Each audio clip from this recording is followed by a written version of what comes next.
Lingue originali.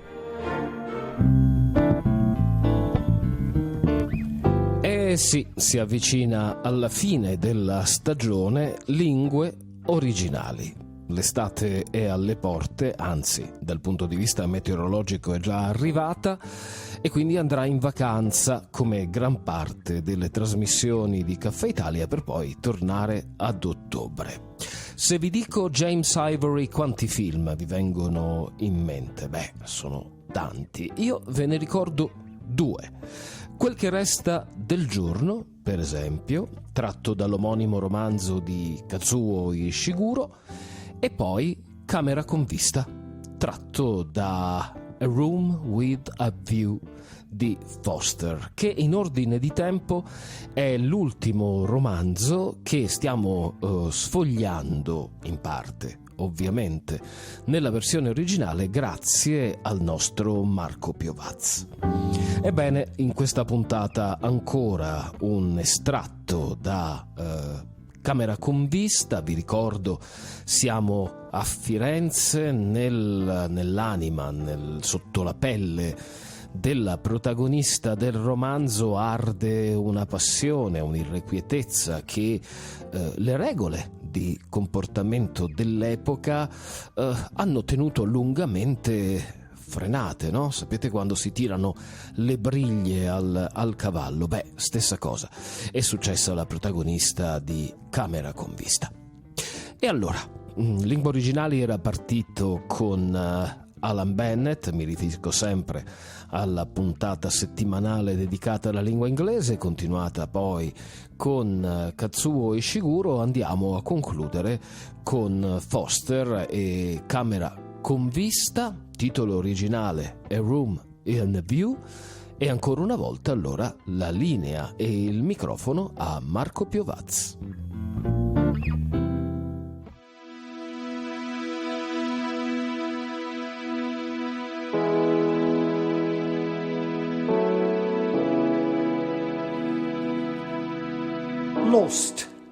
Lost. My dear Miss Lucy, during our political diatribes, we have taken a wrong turning. How those horrid conservatives would jeer at us. What are we to do? Two lone females in an unknown town. Now, this is what I call an adventure.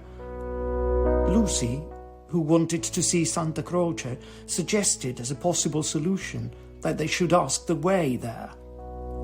Oh, but that is the word of a craven. And no, you are not to look at your Baedeker. Give it to me. I shan't let you carry it. We will simply drift. Accordingly, they drifted through a series of those grey-brown streets, neither commodious nor picturesque, in which the eastern quarter of the city abounds. Lucy soon lost interest in the discontent of Lady Louisa and became discontented herself. For one ravishing moment, Italy appeared. She stood in the square of the Annunziata, and so in the living terracotta, those divine babies whom no cheap reproduction can ever stale. There they stood, with their shining limbs bursting from the garments of charity, and their strong white arms extended against circlets of heaven. Lucy thought she had never seen anything more beautiful, but Miss Slavish, with a shriek of dismay, dragged her forward, declaring that they were out of their path now by at least a mile. The hour was approaching at which the continental breakfast begins, or rather ceases to tell, and the ladies bought some hot chestnut paste out of a little shop, because it looked so typical. It tasted partly of the paper in which it was wrapped, partly of hair oil, partly of the great unknown, but it gave them strength to drift into another piazza, large and dusty, on the further side of which rose a black and white facade of surpassing ugliness. Miss Lavish spoke to it dramatically. It was Santa Croce. The adventure was over. Stop a minute. Let those two people go on, or I shall have to speak to them. I do detest conventional intercourse. Nasty. They are going into the church too. Oh, the British are abroad. We sat opposite them at dinner last night. They have given us their rooms. They were so very kind. Look at their figures, laughed Miss Lavish. They walk through my Italy like a pair of cows. It's very naughty of me, but I would like to set an examination paper at Dover and turn back every tourist who couldn't pass it. What would you ask us? Miss Lavish laid her hand pleasantly on Lucy's arm, as if to suggest that she, at all events, would get full marks. In this exalted mood, they reached the steps of the great church and were about to enter it, when Miss Lavish stopped, squeaked, flung up her arms and cried, "There goes my local colour books. I must have a word with him." And in a moment she was away over the piazza, her military cloak flapping in the wind. Nor did she slacken speed till she caught up an old man with white whiskers and nipped him playfully upon the arm. Lucy waited for nearly 10 minutes. Then she began to get tired. The beggars worried her, the dust blew in her eyes, and she remembered that a young girl ought not to loiter in public places. She descended slowly into the piazza with the intention of rejoining Miss Lavish, who was really almost too original. But at that moment Miss Lavish and her local colour books moved also and disappeared down a side street, both gesticulating largely. Tears of indignation came to Lucy's eyes, partly because Miss Lavish had jilted her, partly because she had taken her Baedeker. How could she find her way home? How could she find her way about in Santa Croce? Her first morning was ruined, and she might never be in Florence again. A few minutes ago she had been all high spirits, talking as a woman of culture and half persuading herself that she was full of originality.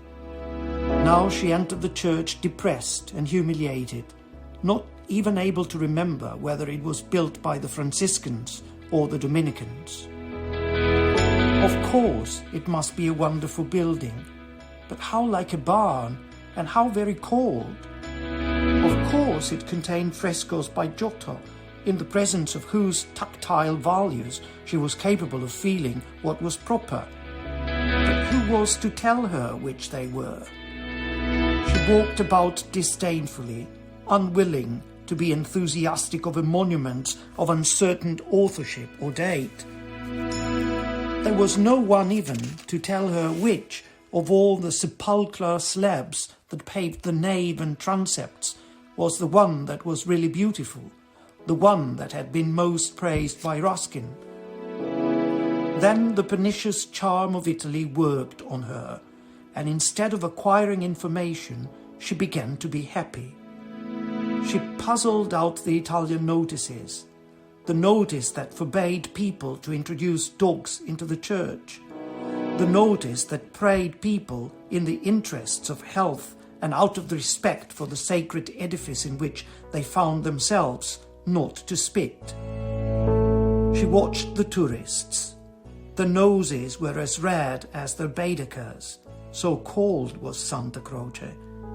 She beheld the horrible fate that overtook 3 papists, 2 he-babies and a she-baby who began their career by sousing each other with the holy water and then proceeded to the Machiavelli memorial, dripping but hallowed. Advancing towards it very slowly and from immense distances, they touched the stone with their fingers, with their handkerchiefs, with their heads, and then retreated. What could this mean? They did it again and again. Then Lucy realized that they had mistaken Machiavelli for some saint, and by continual contact with his shrine were hoping to acquire virtue. punishment followed quickly. The smallest he-baby stumbled over one of the sepulchral slabs, so much admired by Mr. Ruskin, and entangled his feet in the features of a recumbent bishop. Protestant as she was, Lucy darted forward. She was too late. He fell heavily upon the prelate's upturned toes. "Hateful bishop!" exclaimed the voice of old Mr. Emerson, who had darted forward also. "Hard in life, hard in death. Go out into the sunshine, little boy, and kiss your hand to the sun, for that is where you ought to be. Intolerable bishop!" The child screamed frantically at these words, and at these dreadful people who picked him up, dusted him, rubbed his bruises, and told him not to be superstitious. "Look at him," said Mr. Emerson to Lucy. "Here's a mess. A baby hurt, cold and frightened. But what else can we expect from a church?" The child's legs had become as melting wax. Each time that old Mr. Emerson and Lucy set it erect, it collapsed with a roar. Fortunately, an Italian lady who ought to have been saying her prayers came to the rescue. By some mysterious virtue which mothers alone possess, she stiffened the little boy's backbone and imparted strength to his knees. He stood. Still gibbering with agitation, he walked away. "You are a clever woman," said Mr. Emerson. "You have done more than all the relics in the world. I am not of your creed, but I do believe in those who make their fellow creatures happy. There is no scheme of the universe." He paused for a phrase. "Niente," said the Italian lady, and returned to her prayers. "I'm not sure she understands English," suggested Lucy. In her chastened mood, she no longer despised the Emersons.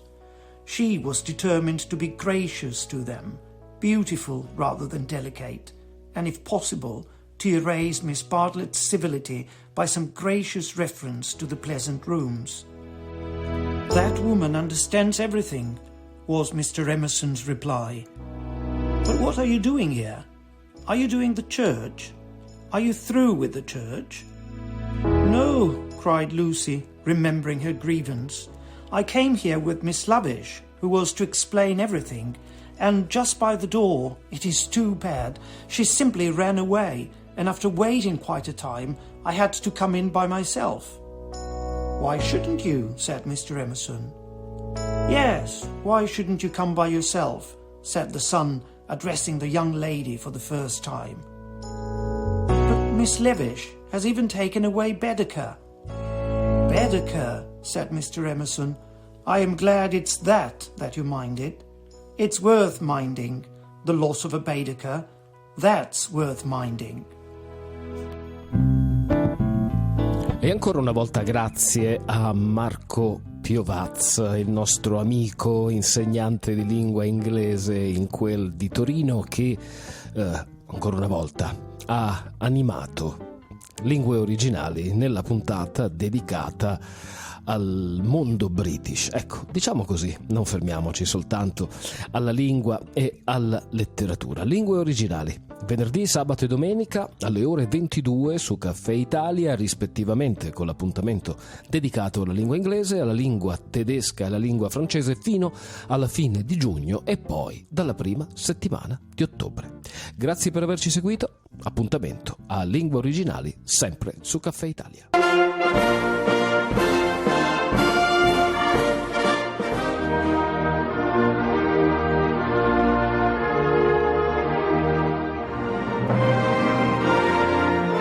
Lingue Originali.